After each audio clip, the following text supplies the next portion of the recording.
तो author Robert Kiyosaki जब school में थे तब उनको एक कहानी सुनाई गई जिसमें एक आदमी अमीरों से पैसे लूटकर गरीबों में बांट दिया करता था और उसका नाम था रॉबिन हुड, जिसको कई सारे हीरो मानते थे तो कई सारे एक अपराधी। तो रॉबर्ट के रिच डैड भी उसको एक अपराधी मानते थे क्योंकि उसकी इसी सोच की वजह से एक ऐसे टैक्स सिस्टम को चालू किया गया जिसमें अमीरों से ही ज्यादा कलेक्शन किया जाता था। अब ऐसा हो सकता है कि इसको सुन के ज्यादातर लोग इसको अप्रिशिएट भी करे, लेकिन यहाँ पर जो लोग अमीर होते हैं वो ऐसे ही टैक्स नहीं देते, बल्कि उनके पास ऐसे कई सारे तरीके होते हैं जिसकी वजह से वो बहुत ही कम टैक्स देते हैं। तो अब सवाल यही आता है कि बाकी का टैक्स आखिरकार कौन देता है। तो यहाँ पर ऑथर बताते हैं कि जो मिडिल और अपर मिडिल क्लास के लोग होते हैं वही बाकी के टैक्स को यहाँ पर देते हैं। मतलब सरकार को जब भी पैसों की जरूरत पड़ती है और वो यहाँ पर टैक्स को लेने जाती है तो सबसे पहले वो मिडिल क्लास लोगों को ही टारगेट करती है और उनसे ही टैक्स की वसूली करती है, क्योंकि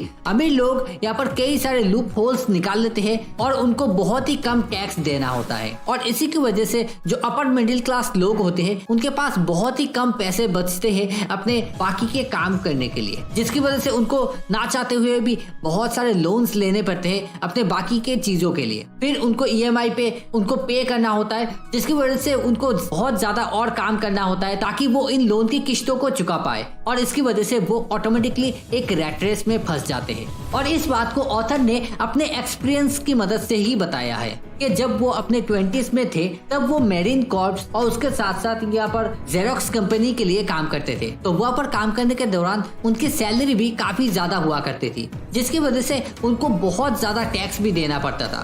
तो उसके बाद उनके रिच डैड ने ही उनकी मदद की ताकि वो इस रैट रेस से खुद को बचा सके। और फिर उसके बाद ऑथर ने यहाँ पर ज्यादा से ज्यादा फाइनेंशियल इंटेलिजेंस को या फिर अपने फाइनेंशियल आईक्यू को बढ़ाने पे फोकस दिया और हर मुमकिन कोशिश की कि इस फाइनेंशियल नॉलेज को वो ज्यादा से ज्यादा सीख पाए। तो इस प्रोसेस में उनको 4 पिलर्स के बारे में जानकारी मिली जो फाइनेंशियल इंटेलिजेंस में काफी अहम रोल निभाती है। तो इस पे सबसे पहला है अकाउंटिंग, और इस पॉइंट पे फाइनेंशियल स्ट्रक्चर्स को समझने पे फोकस दिया जाता है और इसके साथ किसी भी बिजनेस की ताकत और कमजोरी को ढूंढने पे फोकस दिया जाता है। तो बेसिकली अकाउंटिंग में ज्यादा से ज्यादा फाइनेंशियल स्टेटमेंट्स और उनके साथ साथ इनके नंबर्स को भी समझने की कोशिश की जाती है। उसके बाद आता है इन्वेस्टिंग, जहाँ पर पैसों से ही किस तरह से और पैसे कमाया जा सकता है इस पे फोकस दिया जाता है। उसके बाद आती है अंडरस्टैंडिंग मार्केट्स। अब यहाँ पर सप्लाई और डिमांड के साइंस को समझा जाता है, साथ ही मार्केट के टेक्निकल साइड को भी समझा जाता है जहाँ पर इमोशंस का एक बहुत ही इम्पोर्टेंट रोल रहता है। और इन्वेस्टिंग के दौरान इमोशन कितना बड़ा फैक्टर होता है इसको भी यहाँ पर जानने की कोशिश की जाती है। अब इसके बाद आता है द लॉ। अब यहाँ पर ऑथर बताते हैं कि इस पॉइंट के जरिए टैक्स से किस तरह से एडवांटेजेस लिया जा सकता है उस पे फोकस दिया जाता है, साथ ही साथ किस तरह से कानूनी कार्रवाई से खुद को बचाया जा सकता है इस पे भी फोकस यहाँ पर दिया जाता है। और इस जगह पर ऑथर ने जाना था कॉर्पोरेशंस के बारे में, जिसका एक्चुअल में काम होता है किसी भी बिजनेस को ज्यादा से ज्यादा टैक्स देने से कैसे बचाया जा सके, साथ ही साथ उसको किस तरह से कानूनी कार्रवाई से बचाया जा सके इस पे भी यहाँ पर फोकस दिया जाता है। तो कॉर्पोरेशंस एक्चुअल में एक तरह की लीगल बॉडी कहा जा सकता है या फिर लीगल डॉक्यूमेंट कहा जा सकता है, जिसमें कई सारे लोग रहते हैं जो अलग अलग तरह के काम करते हैं, जैसे कि चार्टर्ड अकाउंटेंट्स, लॉयर्स, ऐसे कई सारे लोग होते हैं जो कॉर्पोरेशंस की मदद से बिजनेस को यहाँ पर प्रोटेक्शन देते हैं और लीगली उन लूप होल्स को भी ढूंढती है जिसकी मदद से मैक्सिमम टैक्सेस से किसी बिजनेस को बचाया जा सके। तो अगर कोई अमीर आदमी अपना कॉर्पोरेशन यहाँ पर बनाता है तो वो भी अपने खर्चों को यहाँ पर कंपनी एक्सपेंसेस दिखाकर बहुत सारा टैक्स यहाँ पर कम कर सकता है, क्योंकि इस पे 2 टाइप के रूल पाए जाते हैं, एक इंडिविजुअल के लिए और दूसरा है कंपनी के लिए। कंपनी को अपने टैक्सेस शुरुआत में नहीं देने पड़ते, सबसे पहले तो वो पैसा कमाती है, उसके बाद उनको खर्चा करती है और उसके बाद जो बचता है उन्हीं को वो टैक्स के तौर पर देती है। दूसरी तरफ जो इंडिविजुअल आदमी होता है, जो एम्प्लॉय होता है, वो सबसे पहले पैसे तो कमाता है लेकिन उसको मिलने से पहले ही उससे टैक्स के तौर पर वो काट लिया जाता है, जैसे कि टीडीएस, और उसके बाद जो बचा कुचा पैसा होता है उसको ही उसे दिया जाता है। उसमें भी अगर टैक्स लगता है तो वो बाद में जाकर उससे वसूला जाएगा। तो इस तरह से 2 अलग अलग टाइप के टैक्सेस के सिस्टम है, एक कंपनी के लिए और दूसरा इंडिविजुअल के लिए। और इसकी वजह यह है कि अमीर लोगों के पास काफी सारा पैसा होता है तो वो अपने हिसाब से तरह तरह के लॉस में लूप होल्स बनाते हैं जिसकी वजह से उनको बहुत ही कम पैसा देना होता है और बाद में जाकर वो इन पैसों का और ज़्यादा इस्तेमाल करते हैं अपने बिजनेस को और बढ़ाने के लिए। जैसे कि एग्जांपल के तौर पर कई सारे कंपनियां होती हैं जो अपने एक्सपेंसेस को यहाँ पर ज़्यादा दिखाती है और उसकी वजह से उनके टैक्स भी यहाँ पर कम हो जाती है, क्योंकि वो कंपनी ज़्यादातर इन्वेस्टमेंट करती है, लोगों को रोजगार देती है, इस वजह से सरकार भी उनसे ज़्यादा टैक्स नहीं वसूलती। तो रॉबर्ट के रिच डैड ने इसी तरह से कॉर्पोरेशंस की ताकत को बताया है कि ये कॉर्पोरेशंस की वजह से ही एक अमीर इंसान अपने टैक्स को बहुत हद तक कम कर सकता है। तो कॉर्पोरेशंस बेसिकली बिजनेस को हर तरह की चीज़ों से प्रोटेक्ट करता है, टैक्सेस से या फिर किसी भी लीगल प्रॉब्लम से।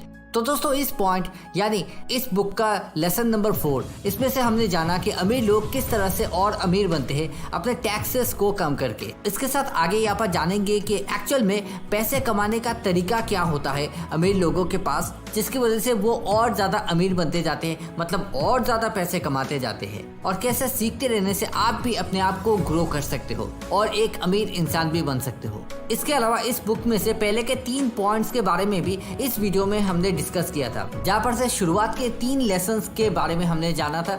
तो अगर आपने उस वीडियो को नहीं देखा है तो इसका लिंक आपको डिस्क्रिप्शन पे मिल जाएगा, आप जरूर जाकर इसको देख सकते हो। So let's continue. अब है point number 2, the rich invent money.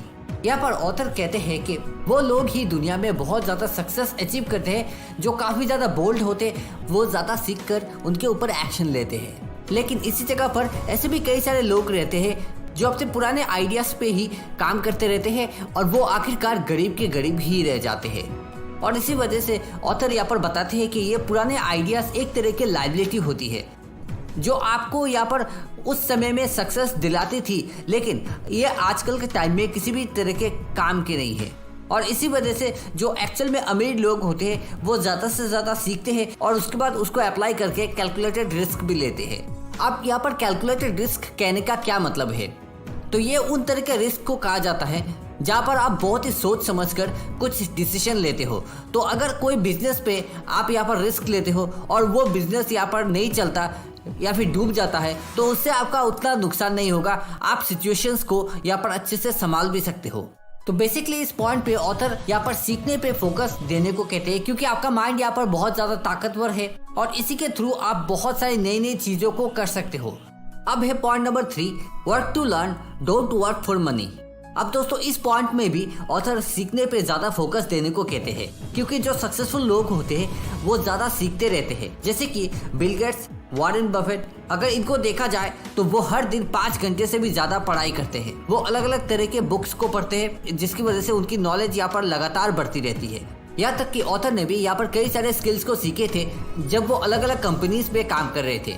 जैसे कि सबसे पहले तो उन्होंने इंटरनेशनल ट्रेड को करना सीखा था, उसके बाद उन्होंने प्लेन उड़ाना भी सीखा, फिर उन्होंने सेल्स में भी अपना कैरियर बनाया, मतलब उन्होंने सेल्स को भी यहाँ पर अच्छी तरीके से सीख लिया था और वो एक अच्छे सेल्समैन भी बने थे, क्योंकि वो एक शर्मीले आदमी थे जिस वजह से उनको यहाँ पर काफ़ी ज़्यादा दिक्कत हो रही थी। तो सेल्स की मदद से उन्होंने अपने इस प्रॉब्लम को सॉल्व किया था। तो उसके लिए उन्होंने जेरोक्स कंपनी में एक सेल्समैन की तरह यहाँ पर काफ़ी समय तक काम किया। फिर उससे जब उनका एक्सपीरियंस काफ़ी ज़्यादा बढ़ गया था तो उन्होंने उस कंपनी से रिज़ाइन कर लिया था, ठीक जैसे उन्होंने पहले के कंपनीज में से रिज़ाइन किया था। इसके साथ उन्होंने और भी कई सारे स्किल्स को सीखे थे, जैसे कि लोगों को मैनेज कैसे किया जा सकता है। इसको सीखने के लिए उन्होंने मेरीन कॉर्प्स में ज्वाइन किया था, क्योंकि उनके रिच डैड का ये मानना था कि किसी भी बिजनेस में लोगों को मैनेज करना ही सबसे मुश्किल काम होता है। तो बिजनेस को अगर सफल बनाना हो तो लोगों को मैनेज करना आना चाहिए। तो इसकी वजह से उन्होंने यहाँ पर लीडरशिप स्किल्स को सीखी और फिर यहाँ पर से भी एक्सपीरियंस लेने के बाद इससे भी रिजाइन कर लिया था। इसके बाद जाकर ऑथर ने 1977 को अपना पहला कंपनी यहाँ पर लॉन्च किया था। इसके साथ इस बुक में कुछ एक्स्ट्रा नॉलेज भी दिया जाता है और वो ये है कि आप जो भी कमाओ उसमें से एक 10% का हिस्सा अलग से रखो, ताकि आप उसको बाद में जाकर इन्वेस्ट कर सको, जिससे आपको यहाँ पर लोन ना लेकर इन्वेस्ट करने का मौका मिल सके। और धीरे धीरे करके आप जब इन्वेस्टिंग इस तरह से बढ़ाते जाओगे तो आपकी इनकम के अलग अलग सोर्सेस भी यहाँ पर बनते जाएंगे। तो दोस्तों ये थे वो सभी पॉइंट्स जिनको इस बुक में यहाँ पर मेंशन किया गया और जिसको रॉबर्ट कियोसाकी ने यहाँ पर फॉलो करके वो भी यहाँ पर एक बहुत कामयाब इंसान बने। तो आप भी ज़रूर इनको फॉलो करना और इनको अप्लाई करके अपने लाइफ में आप भी एक बहुत कामयाब इंसान बन सकते हो। तो दोस्तों ये वीडियो आपको कैसी लगी आप कॉमेंट पर ज़रूर बताना, और अगर ये आपको बहुत ज़्यादा हेल्पफुल लगी हो तो इसे लाइक ज़रूर कर देना और अपने दोस्तों के साथ भी शेयर करना। साथ ही इस किताब में से जो पहले के 3 पॉइंट्स थे इनको इस वीडियो में मेंशन किया गया। तो आप जरूर इसको देखना, इसका लिंक आपको यहाँ पर डिस्क्रिप्शन में मिल जाएगा, साथ ही आप यहाँ पर से भी देख सकते हो। और फाइनली इस चैनल को जरूर सब्सक्राइब कर देना ताकि आपका सपोर्ट यहाँ पर बना रहे। इसके साथ इस वीडियो को देखने के लिए आप सभी को बहुत बहुत थैंक यू।